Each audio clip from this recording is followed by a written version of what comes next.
Pada masa penjajahan, pendidikan bukanlah untuk semua orang, hanya kalangan tertentu yang bisa merasakannya. Di tengah kondisi itu, seorang anak mulai mempertanyakan keadilan. Mengapa tidak semua orang bisa merasakan pendidikan? Ayah, kenapa teman-temanku banyak yang nggak sekolah? Karena sekolah itu tidak untuk semua orang, nak. Hanya orang-orang tertentu saja yang boleh sekolah. Tapi mereka juga ingin pintar ya. Memang banyak di luar sana orang yang mau belajar, tapi mereka tidak mempunyai kesempatan. Kalau begitu itu nggak adil. Memang itu tidak adil, tapi begitulah keadaannya sekarang. Kalau gitu, aku mau ngerubah keadaan ini. Aku mau semua anak bisa sekolah. Niat kamu udah bagus, nak. Jangan menyerah. Teruslah genggam niatmu itu. Sejak saat itu, pertanyaan kecil dalam Suwardi menjadi tekad yang besar. Tahun demi tahun berlalu, Suwardi pun tumbuh menjadi pemuda yang gemar mengaji, membaca, dan juga belajar. Pada masa mudanya, Suwardi banyak bertemu dengan tokoh pergerakan yang punya pemikiran yang sama dengannya.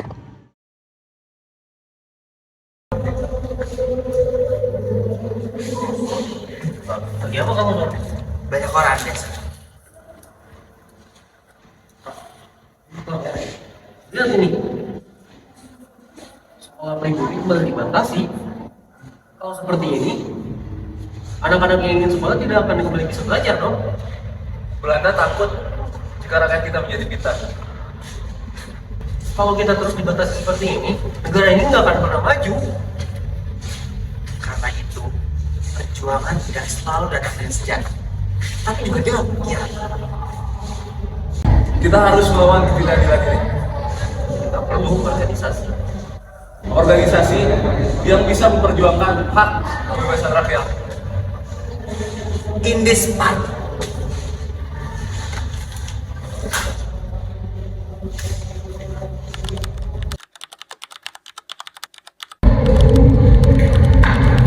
Lihat ini. Belanda akan merayakan kemerdekaan dari Prancis. Di sini kita lihat mereka aja. Di parahnya lagi, mereka mencoba ini untuk merayakan kemerdekaan mereka. Jadi rakyat yang dijajah harus membayar pesta kemerdekaan penjajahnya. Betul. Ini jelas-jelas penghinaan. Kalau begitu, biarkan tulisan yang berbicara. Seandainya aku seorang Belanda, aku tidak akan merayakan kemerdekaan di atas negara yang masih dijajah. Tulisan ini sangat tajam soalnya. Kamu sangat berani di sini. Ini harus dibaca banyak orang. Kebenaran harus disampaikan. Maka biarlah sedikitnya tahu. Aku mengenal seseorang akan kirimkan surat. Bagus. Baik, kata-kata ini harus dibaca banyak orang agar mereka tahu. Tulisan itu dikirim ke surat kabar dan dicetak lalu menyebar ke seluruh penjuru. Kalau kamu sudah membaca tulisan ini, andai aku seorang Belanda. Berani sekali penulisnya. Tapi ini benar. Ini suara kita. Kita dipaksa membayar pesta kemerdekaan penjajah kita sendiri. Aku setuju. Tulisan ini sangat mewakili isi hati kita. Karena selama ini kita terlalu banyak diam. Itu karena kita takut. Tapi sekarang kita jadi berani buat berpikir. Kalau begini terus, mungkin suatu hari nanti kita bisa ngelawan. Tapi jika kita melawan, kita yang dihukum. Bisa gitu. Kita udah lama hidup di bawah ketakutan ini. Mungkin ini waktunya kita berubah. Tulisan itu menyebar dengan cepat, dari tangan ke tangan, dari kota ke kota. Namun, tidak hanya rakyat yang membacanya. Apa ini? Andai aku seorang Belanda. Tulisan ini bukan hanya tulisan biasa. Ini bisa menjadi ancaman. Bapak, saudara-saudara mereka mulai menolak kebijakan kita, Tuan. Ini yang terjadi apabila pribumi diberi kebebasan. Apakah kita harus untuk pengawasan? Tepat sekali. Bukan hanya memperketat kekuasaan. Kita harus menakut-nakuti mereka. Apakah itu untuk membuat mereka kembali takut? Tepat. Rakyat harus tahu posisi mereka. Jika satu orang berani melawan, saya yakin kita harus membuat takut 100 orang lainnya. Tidak perlu waktu lama untuk pemerintah kolonial untuk menemukan penulis artikel tersebut. Lihat ini. Tulisanmu sudah terbit minggu lalu dan sudah dibaca oleh banyak orang. Rakyat sudah mulai berani menyerahkan pendapat mereka. Jika sebuah tulisan mampu dibaca banyak orang, maka itu sudah cukup bagi kita. Suara jenderal, Ada apa? Anda kandidat mana pemerintah kolonial? Kami tahu alasan kalian datang ke sini. Ada tulisan yang mengatakan kebenaran. Ayo coba dekat.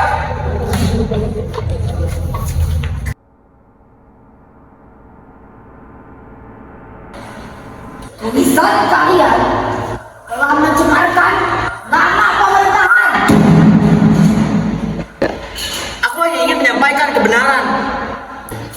Kalian telah menghasut rakyat. Kami hanya buka mata mereka. Jika keadilan kalian anggap pemberontakan, sejarah kalian. Kalian semua akan diasingkan dari tanah. Jauh dari rakyat yang kalian hasut, jauh dari rakyat yang kalian bela, dan juga di sana suara kalian tidak akan didengar. Kalian salah. Bawa mereka keluar dari sini. Kalian bisa menghasilkan tubuh kami, tapi tidak dari rakyat kami. Akhirnya, pemerintah kolonial memberikan hukuman pengasingan kepada 3 tokoh pergerakan tersebut. Teman-teman, meskipun kita jauh dari tanah air kita, tapi ingat, perjuangan kita belum selesai. Selama kita masih bebas, bebas bersekolah, bebas untuk menuntut pendidikan, perjuangan kita akan tetap. Benar. Jika kita tidak bisa berjuang dengan politik, maka kita akan berjuang dengan pendidikan. Jika rakyat ingin merdeka, maka mereka harus memiliki pengetahuan. Ia pun akhirnya memperdalam ilmu pendidikan hingga akhirnya memperoleh akta guru. Waktu demi waktu berlalu. Pada akhirnya, kesempatan untuk kembali ke tanah air pun tiba. Sudah sekian lama sejak Suadi pergi, aku selalu bertanya-tanya, bagaimana keadaan dia di negeri yang jauh itu. Dia adalah anak yang kuat. Ia tidak akan pernah diam melihat ketidakadilan. Aku ingat sekali dia selalu bertanya-tanya tentang mengapa semua orang tidak bisa sekolah. Justru pertanyaan kecil itulah yang mengubah hidupnya sampai saat ini. Ayah, ibu, lagi. Selamat kembali pulang, nak. Pengasingan mengajarkanku banyak hal. Aku melihat bagaimana pendidikan bisa mengubah suatu bangsa. Lalu, apa yang ingin kamu lakukan sekarang? Aku ingin memperjuangkan pendidikan agar semua anak bisa sekolah. Itu cita-cita yang paling mulia. Tapi ada hal yang harus aku lakukan. Apa itu? Aku harus melepaskan gelar bangsawanku. Gelar Raden. Mengapa kau ingin melakukan itu? Jika aku ingin berjuangkan pendidikan bagi kemerdekaan, aku harus melepaskan gelar bangsawanku agar setara dengan mereka. Jika itu ingin kau lakukan, maka kau panah dengan penuh tanggung jawab. Kami akan selalu mendukung kamu, Nak. Terima kasih, Ayah, Ibu. Kali ini panggil aku Ki Hajar Dewantara.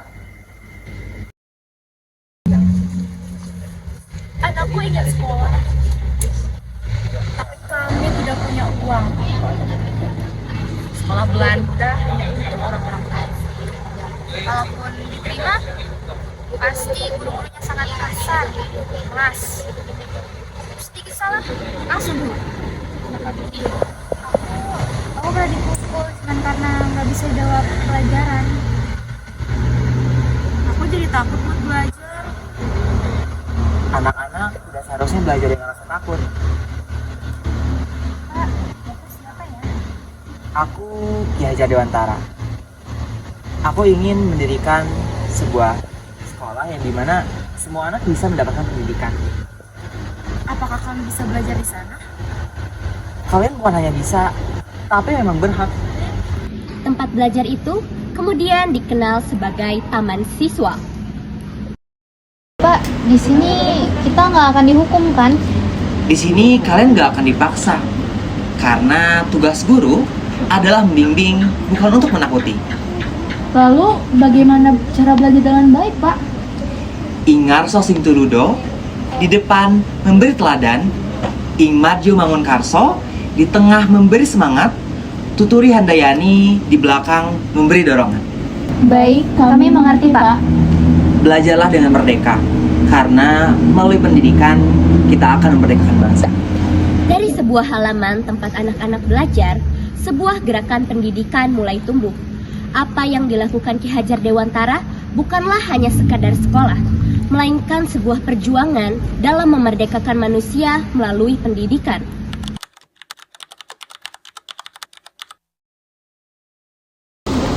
Kami belajar untuk masa depan bangsa.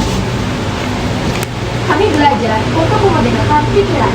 Kami belajar agar bangsa ini tidak tertinggal.